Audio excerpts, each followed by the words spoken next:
I believe now it's done. There you go.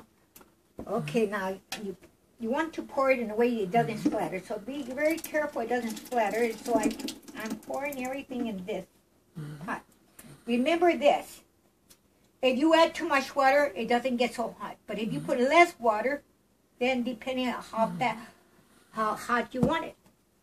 I'm going to now stop here because I'm going to show you how to cook the chili. So when the meat is ready, when it's cut up and everything, the beef and the pork, when it's cut up again, this chili will grab into the meat real tightly. And the fact is, because I am going to cook this either with white flour, or I usually buy myself some cornstarch to make it thicker, the chili, okay? And I will be cooking it with cornstarch, a couple of tablespoons, and I wait for it, and I cook it this way. I also use a little juice of this chili, and do it while it's cold, because if you put this hot, it sort of curdles. So I will now take this and teach you how to cook it. So the meat will be able to, the chili will be able to grab the meat, okay? So it won't fall apart, all right? So the chili will stick to the meat. Okay, back here in the oven. Remember, we just finished doing the chili. We're going to have to make it thick, okay? And since it's pretty watery down there, as you can see, this is called, I call it Carmen Sonora Tamales, okay? Because my mother is from Magdalena, Sonora, Mexico. This is one of the best tamales you'll enjoy, okay? So anybody's interested in making some, this is the way you make it, okay? Now I'm going to make it thicker. How do I make it thicker? First place, let's lower this. We want to make sure we put a couple of tablespoons here. Of cornstarch, or you can make a white flour, whatever you have. Or if you want to, a brown flour. I usually like to put a good 2 big tablespoons on this, all right? So while it's still cold, you want to grab some of this chili and pour it here. You don't want to get it hot because then it's hard to do it, okay? So here it is. All you have to do is get yourself a fork here and sort of make sure that it's blended pretty well, okay? Because remember, if it gets hot, it curdles. You don't want to put this when it curdles. Here we are.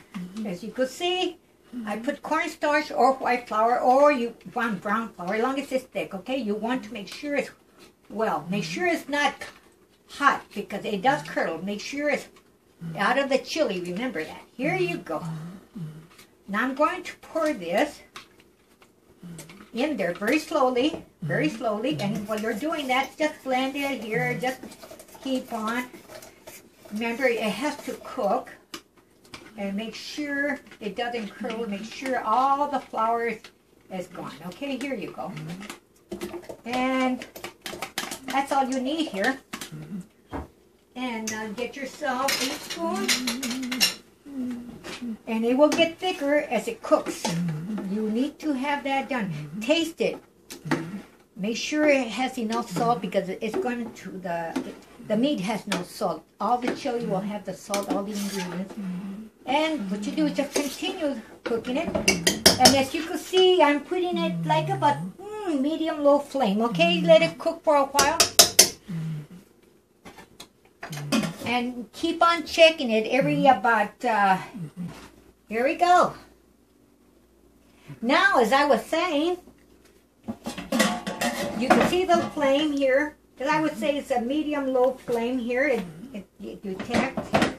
Now, I'm going to stir it around. I would say every 3 minutes, or not even less than that. But keep on checking the chili. Remember, keep on stirring it around. Because if you don't stir it, it'll burn on the bottom. You don't want to have that. Remember, once it's done, we're going to put it in the meat.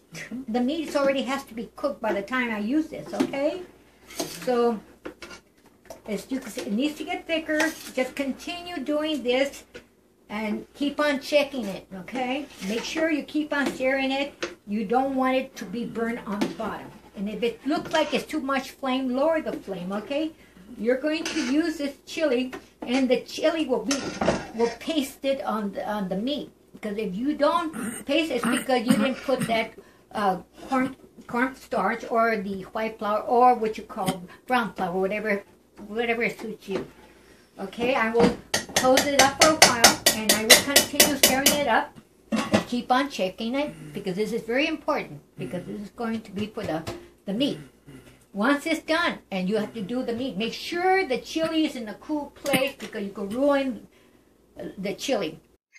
Once again, hello everyone, and Merry Christmas. I hope you enjoy my earrings. My girlfriend gave them to me. Thank you. Listen, I filled it up of this much, and as you recall, I put 2 tablespoons of corn starch. That's all it needs. And do you recall that I also mixed with the cold chili with the cornstarch, and I did very well? The fact is, if you put hot, it curdles. So you want it nice and blended, and put it in while it's still cold. Okay?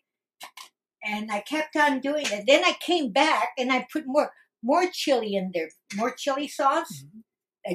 As you saw me blend it, I put it in here so I can get that cornstarch nice and thick. Okay, so I've been doing this for a while. Remember, you keep on stirring it up. You don't want it to burn on the bottom. And as you can see, it's pretty thick now. Okay, when you see it like this, it's ready. All you need is those two. And this, you see the size of the pot here, it's not that big, but it's about this much. Not quite to the top, but it's now good. Later on, I will show you how to put it together with the meat. This chili is perfect. In fact, I think I will taste it. See how hot it is. Make sure it's the right taste, the way you want it. Let me see how it tastes. Boy, it's very hot. I hope you guys like hot tamale, because this is delicious and very hot. And God bless you. Merry Christmas, everyone. Now that I have completed making the chili, which is the heart of the tamale, I want to show you how you could boil the meat and what you need. Now, I'm making quite a bit tamales, okay? You don't have to buy this much. I'm making about 20 or 30 dozen, between 25 and 30 dozen. I have a lot of chili meat here. So I'm going to show you what I have now. I have the recipe. In fact, I'm going to give you the recipe in the end of this YouTube so you'll know. Okay?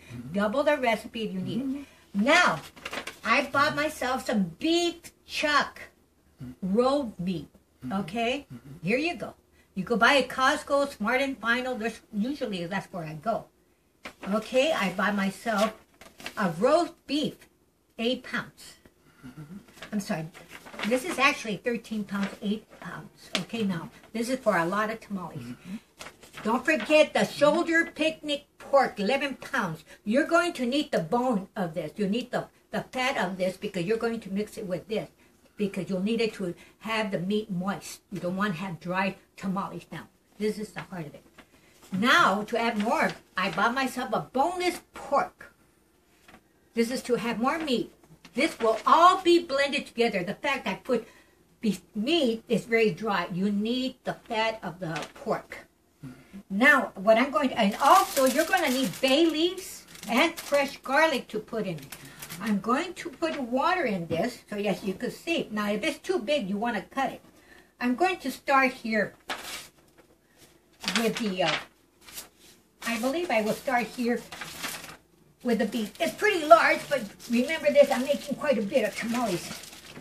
I have a big family, and my neighbors, actually, I have my neighbors, and they surely like to eat. Okay, I'm going to start cutting it with a pair of scissors. Some old scissors here. I think it's a little bit too big. So what I'm going to do, I'm going to cut it in half in order for it to fit. I've already put a little water, as you can see, I put a little water in this. I'm going to boil it until it falls apart. Okay. Now that I'm here, I might as well put some garlic. I put about a good 5-6 pieces. And I also will put some, as you can see, I'm putting, these are bay leaves. Okay, now I'm going to cut it. No salt. Remember, the chili has all the salt. This is a big piece. So I'm going to cut this in half in order to put it in there. You could see this. It's a good piece. Remember, never freeze your meat. Make sure and never put it on the defroster, you know, the microwave. Put it out there and it'll be cut up. It's a pretty big piece. So I'm afraid I'm going to have to sort of move this out, push it out, and sort of remove this. It has a lot of juice. And I'm going to, excuse me, I'm going to put it here. And I think I'm going to clean that up a little bit here.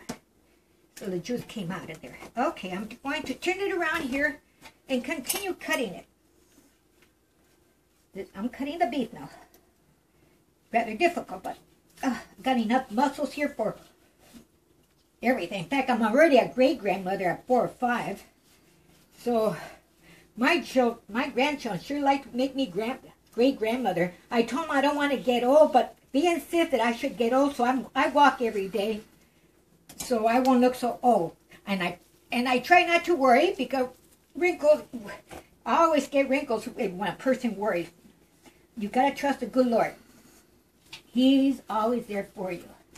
When everything falls apart, He never falls apart. He always comes through. I mean, He's done it for me. I'm sure He could do it for you, anyone.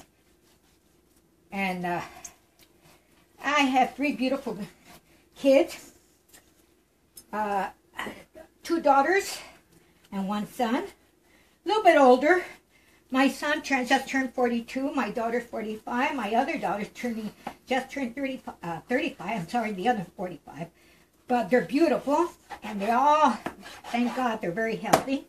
As you can see, I'm putting it here, the beef, all right. And just in case, I'm going to put, excuse me, I'm going to put the paper over here, down here.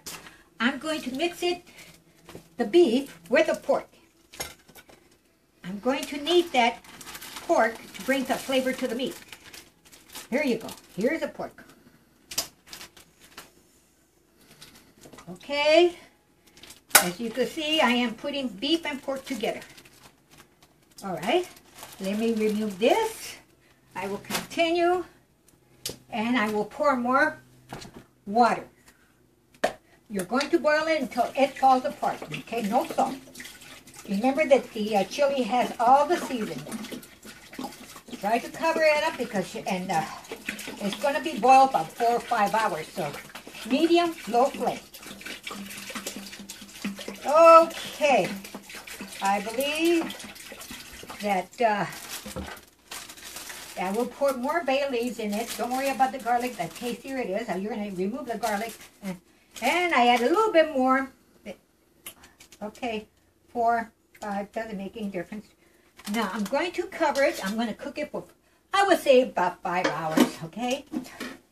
Now, it's a little heavy here, but I can handle it since I walk and I do a lot of weights here. Okay, if you come over here, I will show you. I'm going to put it. I'm going to boil the meat. As you can see, I have both here. I'm going to put a timer on here. I will put a timer on here that would say about, let's give it a good 4 hours because of size. Remember, if you have less meat, less hours. Okay, so, 4 hours. Let's go for 4 hours, okay? All right. Now, the timer will let me know.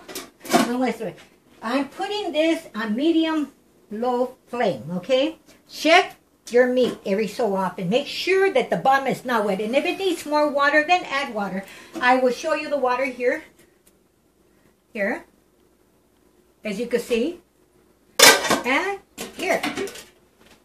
I think this needs a little bit of more water. Excuse me, I will get some water.